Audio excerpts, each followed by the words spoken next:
Eu quero lhe dar as boas-vindas a esta videoaula sobre os desafios da pregação. Iremos conversar sobre alguns temas, alguns pontos necessários para uma pregação eficaz, para aquilo que eu considero como um sermão que não vai apenas falar ao coração do ouvinte, mexer com as suas emoções, mas vai falar principalmente à sua mente, vai transformar ou trazer transformação à vida daqueles que estão escutando a pregação. Então, os desafios da pregação é uma videoaula onde nós vamos conversar sobre estas coisas. E eu quero começar com este desafio, com esta provocação, extraído da segunda carta de Paulo a Timóteo, no capítulo 4, versículo 1 e 2, onde tem uma ordem do apóstolo Paulo a Timóteo, quando ele diz: conjuro-te, pois, diante de Deus,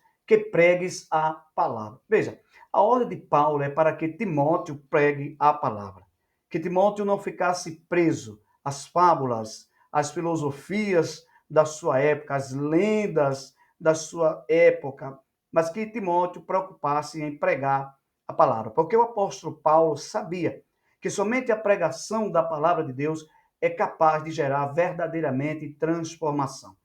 Agora percebe como esta ordenança, ou como este mandamento, esta ordem do apóstolo Paulo a Timóteo está tão atual para a gente hoje como era para aquele tempo? Porque a gente observa que algumas mensagens parecem mais um conjunto de achismo da própria mente ou da cabeça da pessoa que prega do que a palavra de Deus. Escutamos pregações que têm de tudo, menos Bíblia. E isso não tem valor algum, isso não tem efeito algum. A pessoa vai escutar uma pregação quando muitas vezes a Bíblia sequer é aberta, é lida.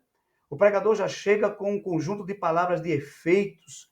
O pregador já chega com palavras que servem apenas para massagear o ego das pessoas ou fazer bem aos seus ouvintes, e não tem nada de Bíblia ali. A gente não pode considerar isto uma pregação. Então, a primeira coisa que um pregador precisa saber é que quando ele vai pregar, ele tem a responsabilidade, ele tem a santa missão de pregar a palavra de Deus. E para pregar a palavra de Deus, a sua mente, o seu coração precisa estar cheio desta palavra. Não tem como pregar a palavra de Deus se nós não sabemos ou não conhecemos bem a palavra de Deus. Então, a primeira dica a respeito dos desafios de uma pregação é: encha a sua mente e o seu coração da palavra de Deus. Estude-a, e estude-a muito. Estude-a de forma devocional, mas também de forma sistemática.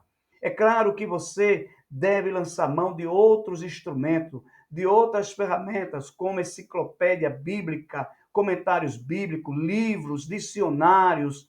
Sim, é preciso, um pregador precisa ter uma biblioteca particular, ele precisa ter algumas ferramentas que vão lhe auxiliar na interpretação do texto, na montagem do seu sermão. Mas ele precisa, principalmente, estudar a palavra de Deus. A sua leitura primordial, principal, é a palavra de Deus. Então está aí a primeira orientação, a primeira dica a respeito de como podemos vencer os desafios da pregação e trazer para os nossos ouvintes, para a nossa audiência, uma pregação eficaz, uma pregação que surta efeito.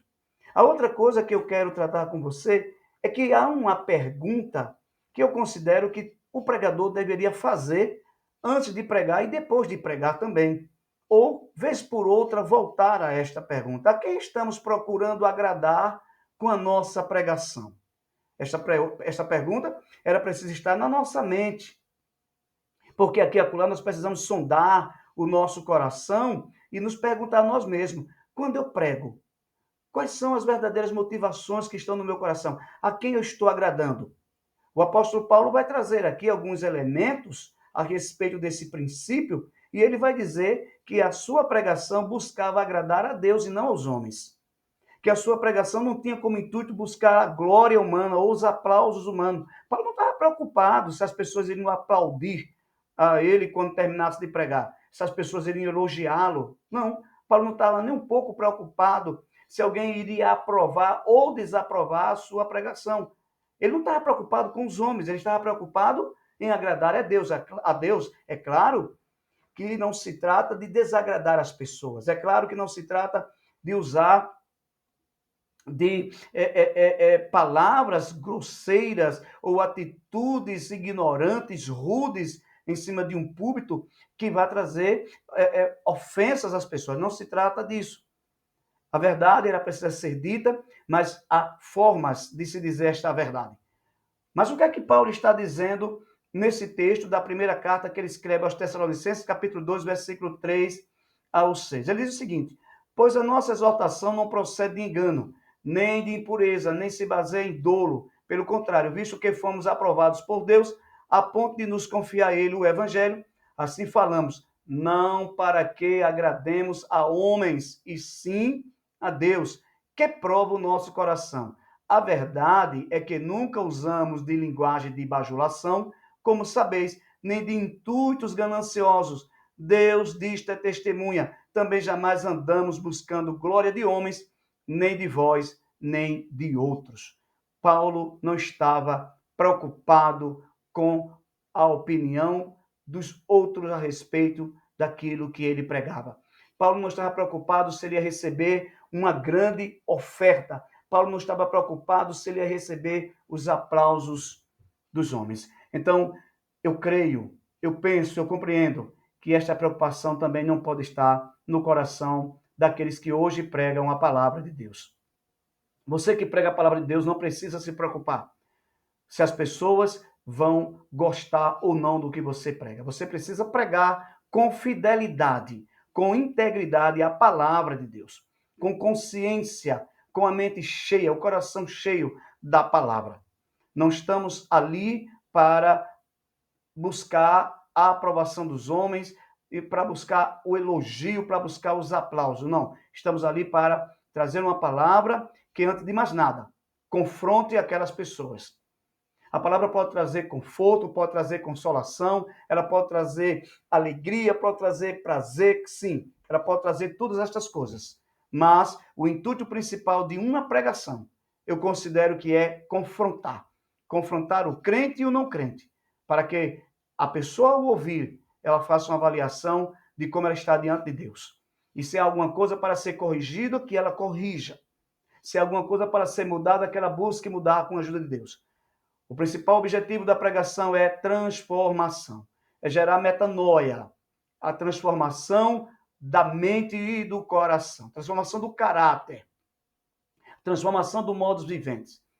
O apóstolo Paulo, ele diz lá aos Romanos, capítulo 1, versículo 16, que ele não se envergonha do evangelho, porque ele é o poder de Deus para transformar aqueles que creem. Independente de quem seja a pessoa, se ela deu ouvidos à palavra pregada com fidelidade, haverá transformação. Então, aqui está um ponto essencial para quem vai pregar a palavra de Deus. Você precisa aqui e acolá se perguntar: a quem estamos procurando agradar? A quem eu estou procurando agradar com a minha pregação? Outra coisa, existem alguns princípios que nós precisamos considerar antes de escrever a nossa pregação e antes mesmo de pregar a pregação. Então, antes de qualquer coisa, vamos ouvir alguns homens e o que eles têm a dizer. Começamos com John Stott. Ele diz o seguinte: nada pregamos aos outros que não pregamos a nós mesmos. Autoridade e humildade não são mutuamente exclusivas. Ou seja, não tem como alguém pregar uma mensagem se ele não vive aquilo que ele está pregando. Isso não tem efeito, isso não tem valor, isso não tem eficácia. Não tem autoridade.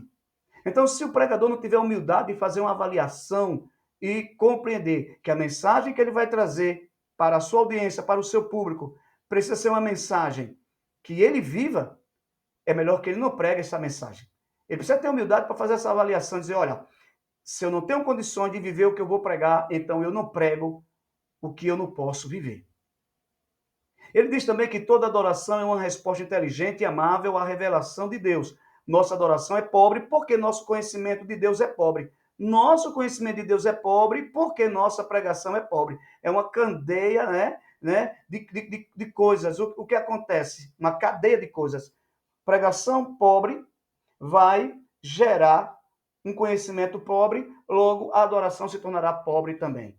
Então, onde a pregação é deficiente, onde a pregação não é bíblica, onde a pregação não é escriturística, cristocêntrica, ungida pelo poder do Espírito Santo de Deus, o conhecimento é pobre. Logo, a adoração está também comprometida, porque uma coisa está ligada à outra. A verdadeira adoração, a adoração que Deus recebe, ela está fundamentada na verdadeira revelação do próprio Deus que está na sua palavra. Então, a pregação ela precisa ser cristocêntrica, precisa ser bíblica para gerar conhecimento e esse conhecimento gerar a verdadeira adoração.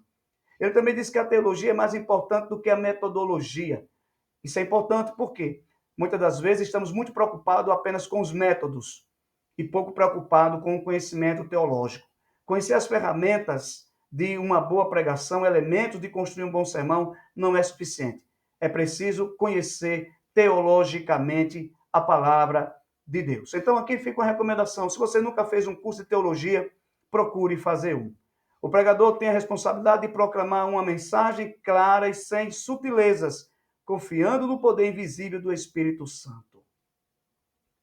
Não precisamos de chavões, não precisamos de palavra de efeitos, não precisamos de anedotas, não precisamos de outra coisa senão da santa e poderosa palavra de Deus que precisa ser pregada com simplicidade, mas com poder, com responsabilidade e de forma audível, clara, objetiva. Então, está aqui a nossa primeira aula. Na segunda aula, traremos mais algumas informações e iremos continuar com estas videoaulas para nos ajudarmos uns aos outros com o objetivo de pregarmos a palavra de Deus. Pense nessas coisas. Deus abençoe você.